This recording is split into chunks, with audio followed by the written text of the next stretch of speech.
So what prompted the name change to Forced Entry? Richard Pryor.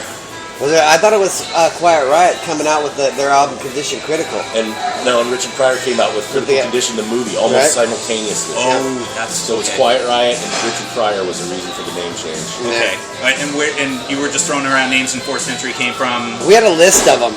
I remember we had a list of names that Tony brought over, and then we just picked up.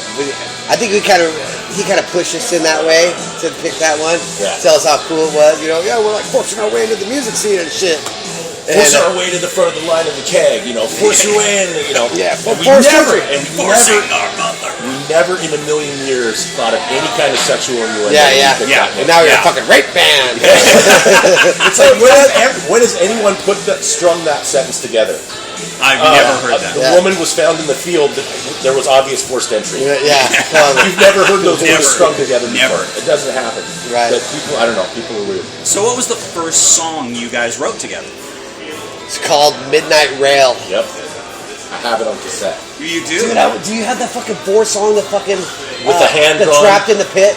No, recording? I have the one with the upside down arrow I don't know. sign. I don't even know. I don't know. Like I never had the cover. I never had the cover, but you had the 4 songs with Run with the Beast and fucking. Oh, dude, I would need to get a copy of that, man. I gotta find it. I know it's in my attic somewhere. Okay, killer. But I never threw away any of my cassettes. Was that as Critical Condition, or was it Forced Entry still? It was Critical Condition. Yeah, it was Critical Condition. Oh yeah. I mean, we actually had a 4-track demo of Critical Condition. It wasn't even a 4. Was it a 4-track? I thought we went to that dude's house right down the street that had that little fucked up SCM Studios. Yeah. No, that was a 24-track, but that was the all fucked up demo.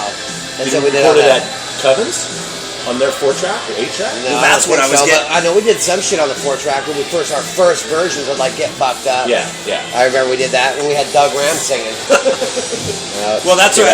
So then the first demo, that's what I was looking at. So I had Frigid Bitch, Fire Within, Force of One, and Get Fucked Up. Yep. So I mean, so the other songs just got abandoned. I mean, they weren't as good. It was our first try, and the new stuff was better. Actually, you know what though? I think really what happened is I think we tried to do 6 songs on that, and we just didn't really have the dough either to finish them and make them good. But yeah, we didn't get that good of performances out of them because "Run with the Beast" was a fucking cool song, and that could have easily made it, but we didn't have a good. Weren't able to capture it well. And that was going to be my next thing is about the studios, and you guys kind of started to delve into that a little bit more. But was it did you book studio time, or did you know somebody, or you were talking about you knew the guys from Coven? They lived They lived and practiced a block away from us. Okay, in Valley Terrace. So we went over to their place all the time. They came over to our place all the time.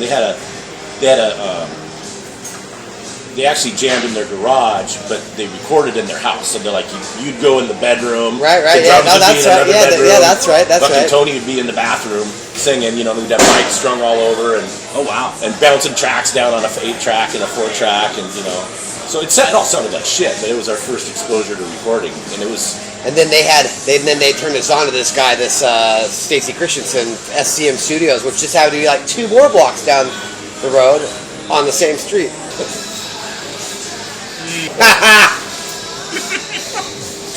So the writing process. Yeah. Did you guys come up with stuff just jamming together, or did somebody usually come to the table with a completed idea? No, never completed. It was about a 50-50, but it wasn't completed ideas. This is how it worked. We did a lot of shit jamming together. But if you were to bring something, like me or Tony, to bring something to the fucking table, it had to be 2. It had to be 2 rhythms. It had to be a rhythm that went together with another rhythm. And that's basically where the writing process came. But, I mean, Tony did a lot of the writing. He like the beginning for Bone Cracker Fever. You're like, fucking love, never heard that before. That was Tony wrote that. He came up with that fucking riff, yeah. Wow. So I would say he did 50% of the fucking writing that would have even been on guitar.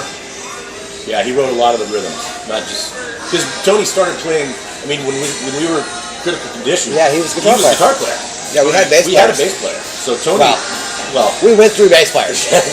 we had many bass players. They're kind of like the exploding drummers from Spinal Tap. The main reason that Tony switched from guitar to bass is because we couldn't find a fucking bass player good enough. He's like, God damn, I'll fucking do it myself, man. Yeah. And then we couldn't find a singer, and he goes, well, fuck it, I'll just start fucking singing too then. Yeah, that was a huge conflict, and it was like, what are we gonna do? And the only reason Tony switched to bass was because he was better at rhythms than I was better than leads than him. So, and that's the only. But he was still a really good lead player, man. Yeah, I mean, he's a fucking awesome guitar player. And another thing that Tony did too is he came up with a lot of the, the syncopation rhythm parts, weird timing signatures and stuff. Yeah. So he did a lot of that, and he'd actually kind of write the drums. He wouldn't write the drums. He wouldn't like get back there and play it for me, but he would explain to me how he wanted it to sound. He goes, okay, this is where you're going to do a tom part. No hi-hat, no snare, just only toms. And so that's where those little syncopated... And the start stops that you always did. I mean, the start stops that you were so tight on. Yeah. It's also called recording studio. Yeah, but it's also called fucking day in, day out, 5 days a week band practices, man, in that hot ass fucking band room, and we're just sweating our balls off that we would practice. I mean, literally Monday through Friday, man, fucking 6 o'clock, and practice and shit, and we practice a lot, man. So to make that shit tight. Yeah. Oh, it sounds awesome. I mean, now moving on to Thrashing Helpless Down, that was the one that kind of got you guys. That's what broke us. That's what got our deal. Yeah, and that's also what got you recognized. You guys won that Rocket contest for Best Seattle Band, beating out Queensryche. That was the NAMA Awards. The NAMA Awards, yeah. North American Musician Awards. North American Musician Awards. Oh, is that? That was great. They had us play it. We won it the one year, and then they had us play it the next year, and we we played Anaconda, and we started playing, with all the feedback at the beginning, and and we came in, and you not saw nothing but fucking suits coming out of their seats and going out to the lobby, man. we cleared that place out, and there was fucking 30 people in the fucking, maybe more, but it's, it was funny just watching this fucking batch of people just bouncing. We were there for the country awards. Yeah, Young Fresh Fellows. I think those had 13 awards or something. Yeah. Oh yeah, Young Fresh Fellows. Yeah, when they would just fucking pack the ballot box. Yeah. Well, but you guys had another demo after that, Hate Fills Your Eyes. Right. Yeah, and that was right before it. So, how do you guys feel? Did Combat come to you at the time, or? I think so. I'm not really sure. We had some label interest from a couple majors, CBS and MCA were courting us, supposedly, kind of. Well, they were. CBS flew us down to LA. Yeah, they flew us down to LA. We stayed with their A&R guy in his apartment. Brad got stabbed. Yeah. In Hollywood. That was slashed. Yeah, it was more slashed. Stabbed tends getting stuck, but I was kind of more raked along my back. So. Oh man. Yeah, I got 106 stitches. It's super badass. Oh. Now that I'm alive and I can fucking talk about it 25 years later. Yeah. But would it missed your lung by a quarter inch or something? Yeah, I don't know, man. It was deep though. Yeah.